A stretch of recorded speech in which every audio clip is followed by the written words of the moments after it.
Prime-time local news, serving the Lakeland and Midwest regions. Happy Monday, happy start to the week, everybody. There's plenty to be happy about. It's World Dog Day, it's Women Equality Day, it's Cherry Popsicle Day. For those who are big fans of cherry like myself, Josh Ryan, Abby St. John. Another evening of news, weather, sports, and more. Brandon Hess filling in for weather, so that'll be exciting to see. And a typical question of the day when it comes to dogs. Yeah, I mean, I'm a big fan of this question just because I'm a big fan of dogs to begin with. And, you know, taking a day to celebrate your pet is just, it's a great day. After all, it's man's best friend as well, so they should have their own day. For now, let's go out to Eric Bay, who was on location earlier at gymnastics. Thanks, guys. Well, today we are here at day one of Explosion Gymnastics Acro and Circus Arts Camp. They've got a ton of stuff here going on all throughout the next few days, and we will be taking it all in, seeing what they do have here. They do have some instructors from all over Alberta. So it's a pretty big operation here, for tons of stuff for the kids to check out and learn, and a whole bunch of different acrobatic disciplines. So we're going to have some more from here throughout the show, but before we do get to that, we are going to head back to the studio, where Abby will take a look at your local news. Thanks, Eric. Well, Wexit Alberta and Wexit Saskatchewan converged in Lloydminster this weekend, asking the question, can Confederation be fixed? Eric Bay has more. Around 90 people attended the rally, voicing their concerns about the West's place in Canada. Wexit Alberta founder Peter Downing says separation is the only way to ensure Alberta's needs are met. If you look at the situation with our powerlessness in Alberta, we have 34 seats in the federal parliament right now. Compare that to the province of Ontario, 121. You compare that to the province of Quebec, 78. Those two provinces, 199 seats. Ontario and Quebec will elect our next prime minister. And the question is, do we trust them to make the right decision when their economic and political interests are fundamentally opposed to Alberta's? Wexit Saskatchewan's Alan Kirpan says the lack of seats in the West has caused governments to be slow to implement change on policies affecting Western provinces. History has proven that whether we have a conservative government or a liberal government, nothing really ever changes. We still have equalization that's unfair. We still have the inability to move our oil. We still have a carbon tax that is very harmful to the West. Former Cabinet Minister Jay Hill also spoke at the Wexit meeting, saying separation is not the only option. Well, I guess what I'm saying is that I'm not giving up on Canada yet. And so what we saw today was three different nuanced opinions about Western independence. And I thought it was important for those people that haven't gone all the way to where they would endorse separation today, that they're still thinking about it, to hear my voice. One thing that can be agreed on, the results of the federal election this fall will have a big impact on Wexit's place in Western politics. Eric Bay, Primetime Local News.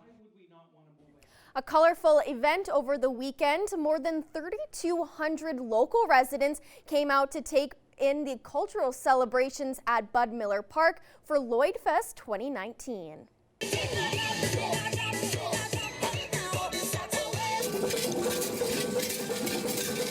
The International Festivals of Lloydminster, known as Lloydfest, kicked off with a colorful parade that was sure to entertain. The festival highlighted diverse backgrounds from the border city and surrounding. The event featured traditional wear, ethnic food, music, arts, and crafts. The festivities were sure to wow attendees, and so did the weather, according to founder and organizer of Lloydfest, Susan Cambridge. Well, we were blessed with good weather, so they took the opportunity to just enjoy the entertainment. We had friends and groups from Mexico, in Edmonton. The event brought in cultures from all over Alberta and Saskatchewan. Lloydfest 2019 exceeded Cambridge's expectation this weekend, and already she is putting the planning for Lloydfest 2020 at the heels of this weekend's event. What's next for me for Lloydfest is that we want to get immediate into the planning for next year. We want to have more strategic planning, and this is what we would like to do, so that this is a calendar household event. When you talk about summer, you talk about Lloydfest. The Lloydminster Rotary Club hosts an exchange student every year from across the world to give them a chance to explore Canada. I'm very excited, but right now I'm a little bit tired of the jet lag. but I'm really excited. That is the new exchange student that will be living in the border city from the club's youth exchange program, a program they say helps the youth of tomorrow adventure all over the globe. Rotary, our local club, does a number of different programs related to youth. The biggest one is what we call long-term youth exchange. So our clubs, our two local clubs, agree to send one student abroad to usually a country in Europe or Japan, and then in exchange you have to host a student in your club for the year. The exchange student is from Belgium and she will be taking part in normal school activities, but she is looking forward to see one of her favorite sports. I wanted to come to Canada because it's just a dream of me to come to Canada, and I love hockey. And I heard it's great here. And yeah, it's just a beautiful land. She will be living in Lloydminster for the next 10 months. Fostering is very important to the SPCA for a number of reasons. 10 years ago, the Lloydminster and District SPCA was in need of fosters, and that is no different today.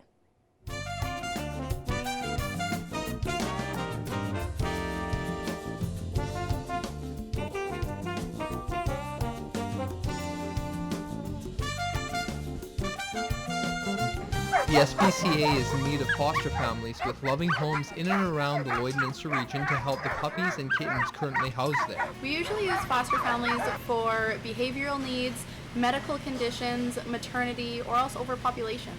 There is currently not an issue with overpopulation at the SPCA, but there will soon be more space needed for young animals that will be old enough for adoption. One of the main concerns is maternity care. Maternity situations can involve a litter of kittens or, of course, puppies as well with their mother, or else they can be motherless, which can involve bottle feeding. The SPCA provides foster families with any sort of any items that they may need, and the only thing that the foster family has to provide is love and care, and if it is a dog situation, then of course a fenced yard. Flash forward to today, and the SPCA is always looking for fosters. We found that we did need a lot more fosters this year, but I mean, we seem to get a bunch more coming in. So we have our usuals that have been doing it for a few years.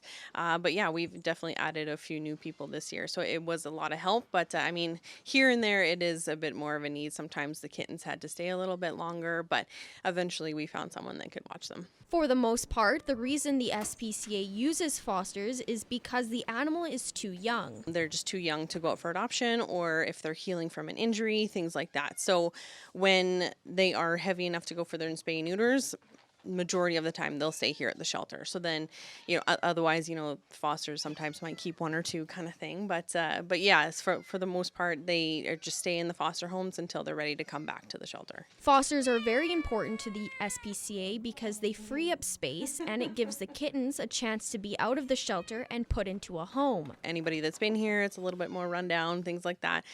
Diseases can spread around a little bit easier here. So getting the kittens out of the shelter and they get their vaccines and go right back out, they just stay healthier and happier kind of. For anyone interested in becoming a foster for the SPCA, visit their website and click on the Ways to Help tab. And that's it for this week's Retrospect. Retrospect is brought to you by Webb's Machinery. Webb's Machinery, your New Holland dealer in Vermilion, Bakerville, and Lamont. And now we're going to Eric Bay, who is on location today. Once again, we are back here at Explosion Gymnastics, and today we've been talking about their Acro and Circus Arts Camp, which is kicked off today and will be going on here over the next few days. And now Kennedy Smart joins me. So first off, you're our coach here, so can you tell us a little bit about what the kids will be doing here over the next few days? Well, we have all athletes from all around here, from different acro programs from in town and some even from the Saskatoon area. We are excited to have them here so we can teach them some more of the gymnastics skills that are in their acrobatic program, because who better to learn from than the gymnastics people themselves? So yeah. No, makes perfect sense. And now obviously today is day one. But what's kind of the response been like? I know this is the third year that this has been put on. What's the response been like from the kids doing this camp here? They love it. That's what there's so much to do, and there's so many different people that we bring in every year, and right now we just have amazing people that are set in place, and the response rate has been great. We have been going steady and lots of repeats. So No, that's great to hear. Now you mentioned again, tons of people from different areas coming in as coaches as well. So yourself as a coach, how does that maybe help you necessarily? Or what's it like to be able to be here and not necessarily learn from other coaches, but see how they kind of operate as well?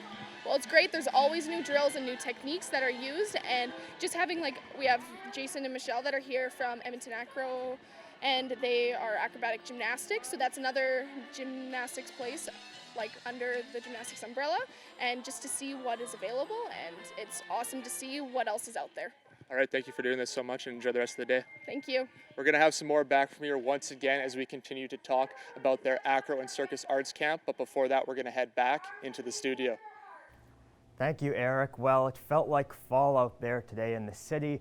Temperatures in Lloydminster only making it up into the mid-teens for the daytime high.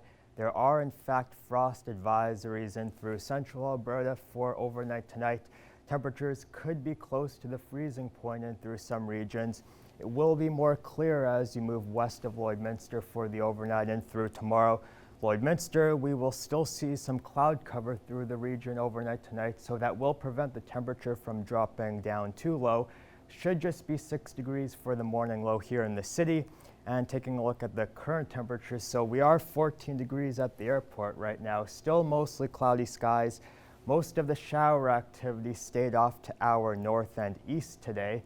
One shower was reported though at 2 p.m. at the airport earlier today, but nothing significant at all. Winds right now we have out of the northwest 39 kilometers an hour.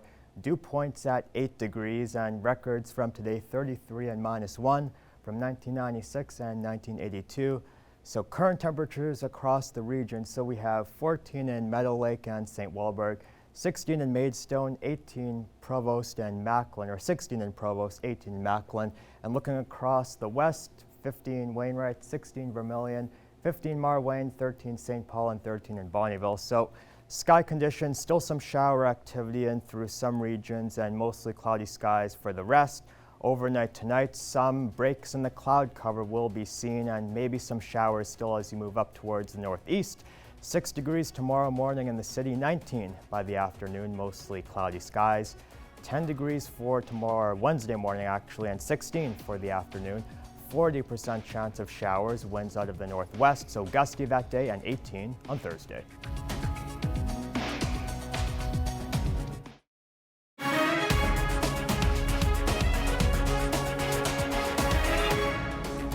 Welcome back. Well, the American Farm Bureau Federation says Wisconsin continues to lead the U.S. in family farm bankruptcies. The federation says from July 2018 through June 2019, Wisconsin farmers filed 45 Chapter 12 bankruptcies. The total was 5 fewer than the previous 12-month period, but still #1 in the nation. The Milwaukee Journal-Sentinel points to depressed milk prices besetting Wisconsin's thousands of dairy operations. Ronald Wirtz, Regional Outreach Director for the Federal Reserve Bank of Minneapolis, also points to Wisconsin's smaller average farm size as a factor. And the federal government says it's investing over $475,000 in tender fruits and fresh grape research. The money will be going to the Ontario Tender Fruit Growers and Fresh Grape Growers for a project that aims to extend the growing season and storage life for fruits such as apricots, peaches, nectarines, plums, and pears. The project will also study black knot disease in plums and develop new tender fruit and fresh grape varieties. The technical results of the research will be shared with the Canadian tree fruit and fresh grape sectors. And now we're going to take a look at your egg prices.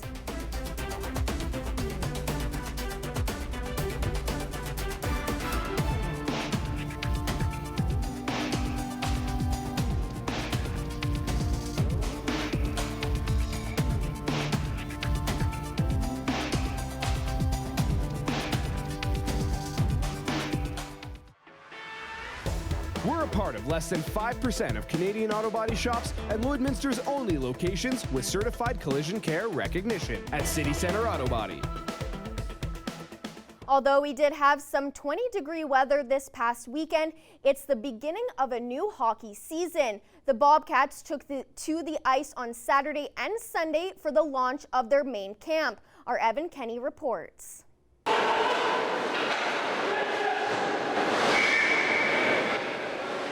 The talent was showcased at the Civic Center as the Bobcats took the ice. Heading into the 2019-20 season, there's a lot of new faces roaming the 200 feet of glass. During the offseason, head coach and general manager Nigel Dubé acquired 9 new players through trades and signed a handful more. The character of the people that we got is the first and foremost. It's helped our dressing room right off the get-go here, and then on the ice, they're the guys that are stepping up and pushing the other guys, so it's exactly what we needed in the off-season, and they delivered here early, and we expect them to keep that up just the way that they are as character people. Last season, the Bobcats went 9-49-2, ending the season on a 15-game losing streak. The team missed the playoffs for the 3rd time in the last 10 years. With Dubé getting to implement his play style right off the get-go, last season's record shouldn't repeat itself. It's got to be an all-for-one, too. So willingness to work in the 3 zones of the ice and contribute and make those sacrifices to be a good teammate, and that'll lead to overall success. Yeah, we got a pretty good mix of older guys and younger guys, but I think we'll be exciting this year. Hoping for all the guys returning. We've been in the league a year or two for a lot of the guys, and coming back here, we just got to show the new guys the ropes, kind of, and just take the bull by the horns and lead by example. Chance Adrian will be one of the veteran players Dubé looks to lean on. The 99-born Dalmeny product has spent time in the WHL before coming to the team last season and posting 12 points. The team has a few more days to prep before their first preseason game Wednesday versus the reigning North champions, the Spruce Grove Saints. Evan Kenny, Primetime Local Sports. The Wheatland football season kicks off this week, but the Holy Rosary Raiders had their first taste of competition over the weekend in Edmonton thanks to a friendly game against St. Joe's out of Grand Prairie. The Raiders trailed by 1 late in the 4th quarter before scoring back-to-back points, each via a rouge, to take the contest 28-27. They open league play next week at Armstrong Field against the Lloyd Comp Barons. One of the biggest events in tennis is here, but it will now be without one key player. Canada's Milos Raonic has pulled out of the U.S. Open. Raonic withdrew from the Grand Slam in New York Sunday night because of an ongoing glute injury. Raonic was expected to take the court today for a first-round match against Chile's Nicholas Jarry. The Ontario native retired with a back injury earlier this month and hasn't played since. Now we're going to Eric Bay, who is on location today. Once again, we are back here at Explosion Gymnastics talking about their Acro and Circus Arts Camp, and Andy Buckley, their head coach, joins me now. So first off, can you tell us a little bit about what you guys do have going on here over the next few days? Yes, we have a camp geared towards and aimed at artistic gymnastics, acrobatic gymnastics, and circus performing arts. Circus performing arts is new. We have a coach come specifically in for the circus arts. And we have coaches visiting from all over the province as guest coaches to come and help us out and teach these children basically new skills for what they want to learn throughout the camp, throughout the next few days. And now talking about that, you mentioned those coaches from all over. So what's kind of the importance of getting, a few different perspectives in and really giving these kids the ability to immerse themselves here in what you're teaching? Bringing in guest coaches brings in new ideas. Because we have obviously qualified certified coaches here, but we bring in acrobatic coaches in because we're mainly artistic coaches, so they bring new ideas and new fresh skills to the table, really. So it helps us out, really. And now tapping off that here, you're also a coach yourself, so what kind of got you into coaching and wanted to teach the next generation of gymnasts? Well, I was a gymnast myself back in the UK for many years. I started coaching back in '95 and been coaching ever since. And I've coached anywhere from preschool level up to international. So. And now just once more here before we wrap up, what's kind of the importance, whether it is doing, say, gymnastics, stuff like this, or just getting kids active, what's the importance of getting them into camps like this? Well, gymnastics is a grassroots sport, and basically gymnastics helps other sports. So getting young kids into gymnastics is a good thing across the board, really. So we help out literally every other sport. Okay. All right, thank you for no this. problem. We're going to have some more from back here once again, continuing to talk about their acro and circus camp. But before that, we're going to head back into the studio. An early taste of fall here in the city. The kids are going to be going back to school, I believe, next week for most schools. But looking at some temperatures across southern regions, so 17 in Lethbridge, 19 Medicine Hat, 17 in Calgary right now. In through the east, we have 20 in Moose Jaw and 19 in Regina. Temperatures in central regions right now, 16 in Saskatoon, 16 in Prince Albert as well. In the west, we have 17s for Edmonton, Red Deer, Rocky Mountain House, and Edson at the moment. And temperatures in through northern regions, so 15 in Slave Lake, 19 in Peace River, 18 Grand Prairie, and 19 in High Level right now. Temperatures in the east, 14 in La Ronge and 14 in Buffalo Narrows. So we have a low way into our eastern areas. There's a trough of low pressure as well that is lingering on the back end of that. So a lot of shower activity to the north and east of Lloydminster. Here in the city, we're kind of in between systems, so not really much in the way of showers for today, but we have a lot of wind through the region. So we saw a very tight pressure gradient, and that is what caused all of the wind strong out of the northwest for today. It will be a bit lighter for your day tomorrow, but winds are going to pick up again as we head throughout the 7-day forecast. We have a new warm front that's moving in out of the Pacific Northwest, so as that moves in for tomorrow night, winds are going to come around a bit out of the southeast, and we also have a cold front that's going to be going through by Wednesday, so there's a 40% chance of showers that day, and that will be our cool day in the 7-day forecast. So looking at your satellite radar map right now, you can see Lloydminster. We're kind of in the middle of the area of rain showers throughout the region. Most of it is staying to our east and to our west right now. Still a 30% chance of showers in the city as we head through the night tonight, but most of the action near Meadow Lake and St. Walburg and North Battleford. And temperatures for tomorrow, 21 in Provost and Macklin, 21 Wainwright, 20 in Vermilion, 19 Marwayne, 18 St. Paul, 19 in Bonnyville, 19 Pierceland, 19 Maidstone, 18 St. Walburg, and 19 in Meadow Lake for tomorrow. And North Battleford right now looking at 15. Morning lows overnight tonight, 10 degrees. Northwest winds 25 to 30 kilometers an hour. And there's a 30% chance of showers. 20 degrees for the daytime high tomorrow and a mix of sun and cloud. Cold Lake right now, 15 degrees. 9 degrees overnight tonight, 40% chance of showers.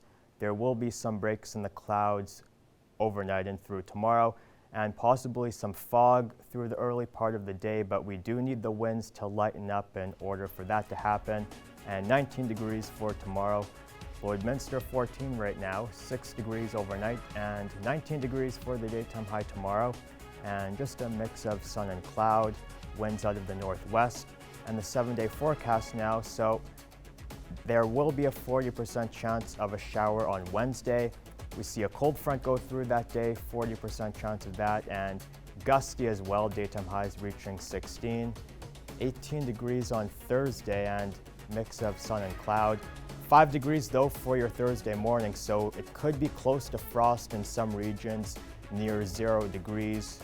And 19 degrees on Friday, 23 Saturday, 21 Sunday under an easterly flow, and 20 on Monday.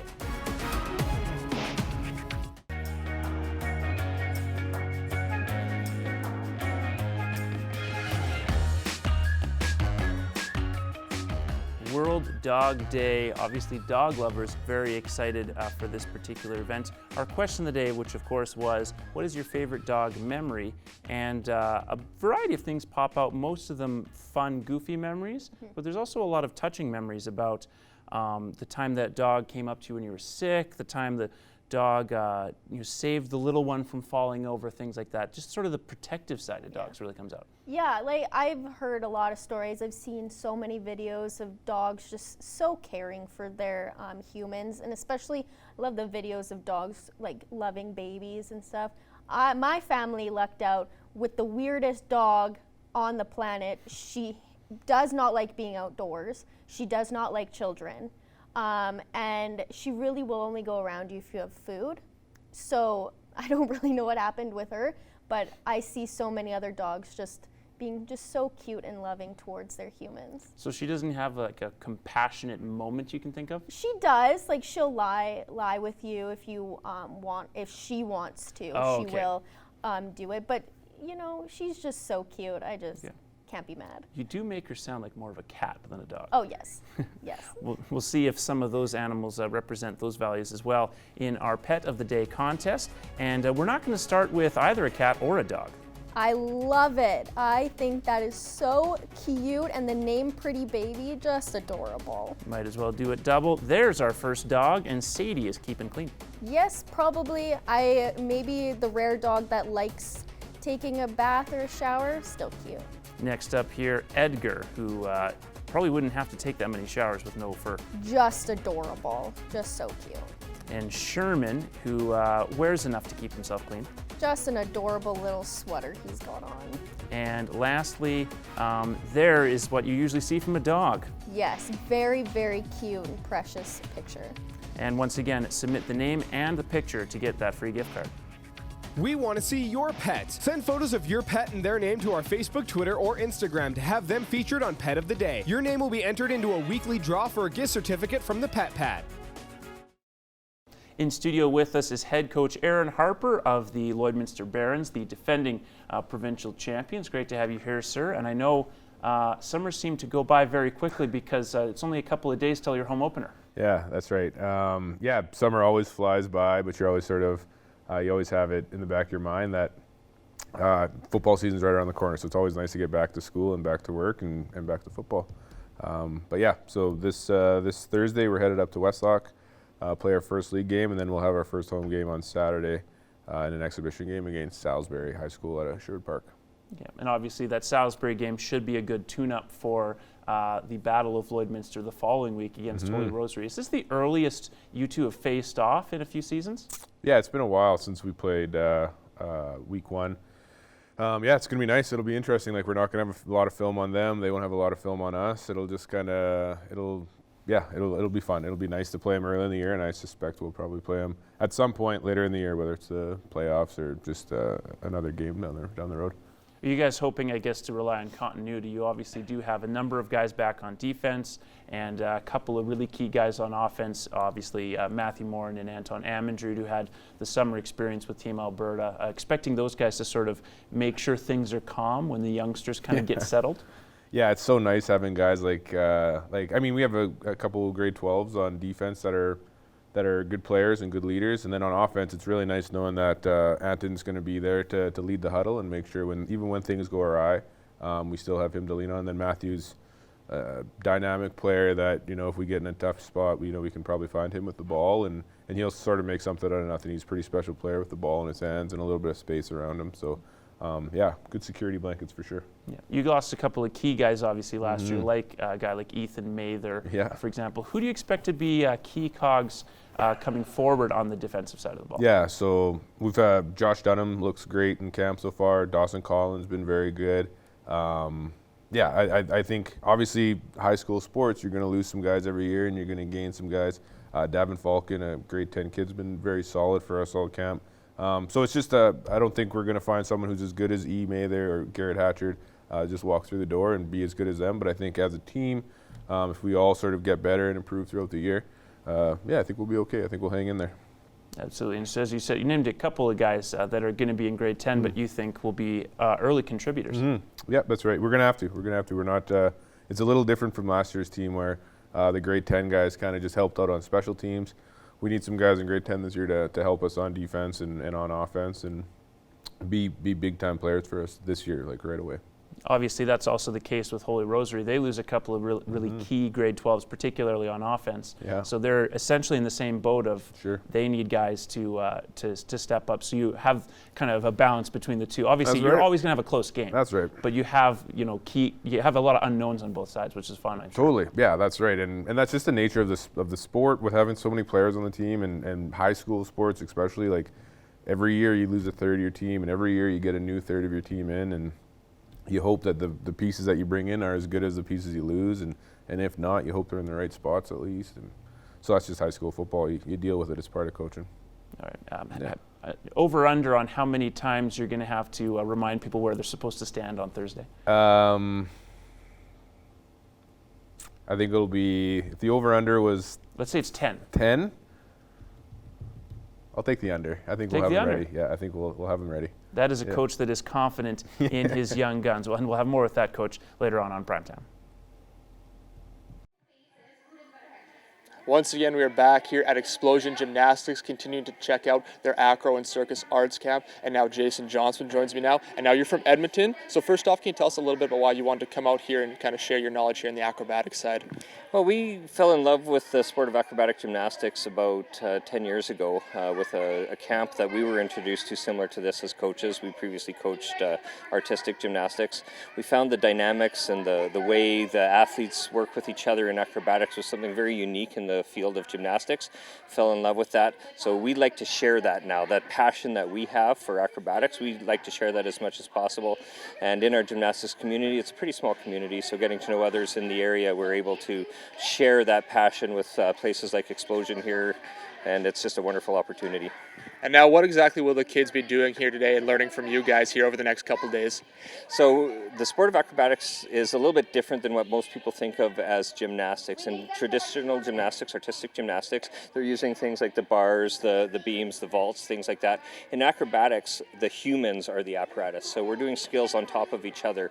So the way I like to describe it is kind of like competitive Cirque du Soleil. So it's not necessarily cheer where you're trying to get everybody going cheering for something. This is actually more like people are going, ooh, ah, wow, because the skills are a little bit different. And now just real quick here, you did mention how it's kind of a smaller community here in the gymnastics community. So talk about the importance of kind of events like these and getting people from all different areas together. Well, because it is such a small community, it's very difficult to get new people introduced into the sport. So having these community events is really important to help grow the sport of acrobatic gymnastics and gymnastics in general. So having these things where they're camp oriented to get just members of the community coming in is really exciting for us. It's also exciting because we can expose new people to the sport. We're always looking especially for young boys in the sport of gymnastics, whether it's artistic gymnastics or in our case acrobatics. The skills when we have men in the gymnastics world are just quite impressive. So we're always looking for these opportunities to get that exposure as well. All right, thank you for doing this. Enjoy the rest of the camp. Thanks very much. Have a great day. We're going to have some more from back here once again, continuing to talk here at Explosion Gymnastics. But before that, we'll head back into the studio. Back in studio with head coach Aaron Harper of the defending provincial champions, the Lloydminster Barons, who get set to defend their titles starting this week against Westlock before some exhibition play separates that and their rematch with the Holy Rosary Raiders. I'm sure everyone will be looking forward to that. As we said in the last segment, you do have a weird situation of having to play only a couple of games before playing the Raiders, but also not having a lot of exhibition play heading into your league games. Yeah, it's right. It's that's honestly that's football. Like you have to prepare based on the schedule. So if we have to play a really good team early on, then we kind of have to install things early and make sure things are rolling early. If you feel like you can work your way up to it, well, you can take things a little bit slower and be more cautious. But the schedule is what the schedule is, and it's up to our coaching staff to figure it out and make it work for our guys. Do you want then to have a couple of more exhibition games in coming weeks, or because you're into the thralls of the schedule that it's better to just lay off a little bit so guys can rest in between games? So we don't have any off weeks. We have 1 week that's a bye week based on the schedule, but we'll play another team here from Lacombe that'll come down, and we'll play them, that's end of September, early October. Okay, and that obviously separates you from a month away from the league final. Where curious about that league final? Do you think there's a chance that one of the teams, such as Bonnyville or Wainwright, has a chance of maybe making things a little closer with you guys? Obviously, sure. Bonnyville had some close games with you. Absolutely, yeah, a lot of talent in this league. Like I think you look at the last 2 provincial finals when we went down to Fort McMurray. The year before we were in Lacombe, Tier 2, Tier 3, Tier 4 all had representatives from the Wheatland. So I think there's good football. Like it's not just us and Holy Rosary that are playing good football. There's good football across the league. So yeah, any given Friday or Saturday, any team could beat any team. Now we've talked briefly a little bit about the fact that you have a move coming up after this season's done, but your attitude has essentially been which I'm sure your players agree with. Is That's just right. simply you're not looking to focus on that at all Yeah. until you've officially finished with this season. That's right, And yeah. then have some time in between. Yeah, of course, that's always it's an exciting move, and my family's excited about it. But yeah, we're just going to focus on Westlock on Thursday and take it from there. And now this is not in the realm of local sports, but I've wanted to talk to someone who's in the scene. And so Mhm. Andrew Luck's retirement caught everyone by surprise this weekend. That's right. And not only because of the timing in which it happened during the game, but also the age, of course, of this quarterback and just how promising he still is. People are expecting, another 7 years of a future Hall of Famer's career. Sure. What was your reaction when you heard? Yeah, honestly, I was, so you're in shock, but I wasn't totally surprised. I've been following Andrew Luck since really his first year at Stanford. I'm a big Stanford Cardinal fan. And he's just he's never really done anything that, the typical football player does. So it wasn't a huge surprise that he would do something like that. I know he's really been battling injuries. That's probably really frustrating. He's a really smart guy, seems very cerebral. I think it seems like his football life's going to be, or his life after football, is going to be pretty exciting. Whatever he chooses to do. And I think it just comes to the point where, you're a 29-year-old guy, you're banged up, you're constantly injured, you've made your money. I think he just looked at his family and his life and took a step back. But it's hard to understand why someone would leave all those hundreds of millions sitting on the table when you could just play a game that kids play for fun. But I think really hard to judge a guy based on not being one of those guys who makes hundreds of millions of dollars playing the sport. So don't really blame him. We're going to miss him. He's a great football player, and the football fan community will miss him because he's awesome. But can't blame a guy for that, taking care of his family and taking care of his body. Do you think this is something you might see again more often now that more guys, they know they can make money outside of football with the advertisements? You think you'll see more guys retire early? Well, it seems like he's far from the first guy to do it. I mean, that's true. Like Calvin Johnson did it. Yeah. He was 30. Barry Sanders did it. A lot of guys sort of that 29, 30, if they struggle with injuries, it seems like they don't want to go through the rehab and don't want to go through the struggles of dealing with injuries. And they've made their money, and they know that there's more to life than football. So, they just step away. And certainly anyone can appreciate someone who wants to spend more time with their wife and kids. Yeah, true. Once again, we are back here at Explosion Gymnastics, continuing to talk about their acro and circus arts camp. Now the kids are doing a ton of stuff here. They're just doing some dance here behind me. They do have the tumbling a little further back, then way in the back as well. They are building some towers. So there's tons of different stuff for the kids to do here.